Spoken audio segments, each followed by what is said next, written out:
Hello, everyone, and welcome back to our channel. Today, we have an exciting tutorial for you.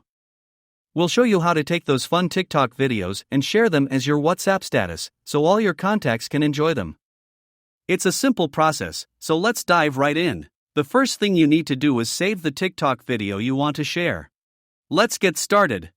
Open your TikTok app, find the video, and tap on the share button. Then, select Save Video to save it to your device. Next, open your WhatsApp app. You can find it on your home screen or in your app drawer. Now, tap on the Status tab at the bottom of your screen. This is where you can view and post your WhatsApp status updates. Select your TikTok video. To add your TikTok video, tap the My Status option.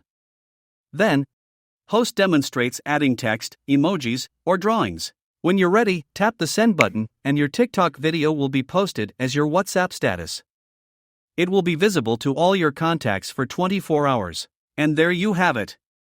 You've successfully added a TikTok video to your WhatsApp status. It's a fantastic way to share your favorite moments with your friends and family. If you found this tutorial helpful, don't forget to give us a thumbs up and subscribe for more tech tips like this. Thanks for watching, and we'll see you in the next video. Feel free to adapt and customize this script as needed for your video tutorial.